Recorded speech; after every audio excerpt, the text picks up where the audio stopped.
சென்னை எம்ஜிஆர் நகரில் விசாரணைக்காக அழைத்து செல்லப்பட்ட நபர் வீட்டிற்கு திரும்பிய சில மணி நேரத்தில் உயிரிழந்த சம்பவம் பரபரப்பை ஏற்படுத்தியுள்ளது. இதுகுறித்த கூடுதல் தகவலை செய்தியாளர் சாலமன் வழங்கிட கேட்கலாம். சாலமன், வணக்கம். இந்த சம்பவம் குறித்து காவல்துறை தரப்பில் என்ன தெரிவிக்கப்பட்டிருக்கிறது? முழு விவரங்கள். சென்னை எம்ஜிஆர் நகர் நெசப்பாக்கம் பகுதியை சேர்ந்தவர் வெங்கடேசன். 31 வயதான இவருக்கு திருமணம் ஆகாததால மன உளைச்சல்ல குடிப்பழத்திற்கு அடிமையாகி இருந்ததாக கூறப்படுகிறது.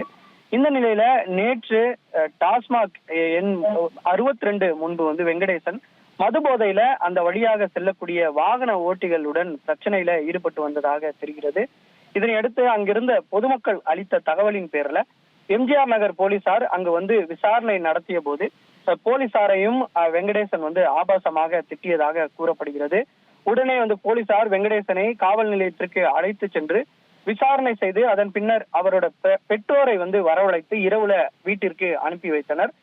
வீட்டிற்கு வந்த வெங்கடேசன் தொடர்ச்சியாக தூங்காமல் புலம்பியதாக தெரிய வருகிறது. இதனால அவருடைய தந்தை ராஜேந்திரன் என்பவர் சரியாக தூங்குமாறு அவர் சொல்லிவிட்டு சென்றிருக்கிறார். இன்று காலை பார்த்தபோது வெங்கடேசன் மயங்கிய நிலையில இழந்திருக்கிறார். உடனடியாக ஆம்புலன்ஸ் மூலம் பரிசோதனை செய்த போது வெங்கடேசன் இறந்து விட்டதாக தெரிவித்திருக்கிறார்கள். தகவல் அறிந்து சம்பவ இடத்திற்கு எம்ஜிஆர் நகர் போலீசார் சென்று உடலை பிரேத பரிசோதனைக்காக அங்க இருக்கக்கூடிய கே நகர் இஎஸ்ஐ ஹாஸ்பிட்டலுக்கு அவர்கள் அனுப்பி வைத்தனர்.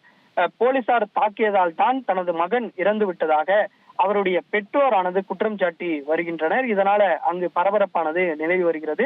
இது குறித்து காவல்துறை அதிகாரிகளும் துறை ரீதியான விசாரணையை தற்போது மேற்கொண்டு வருகின்றனர்.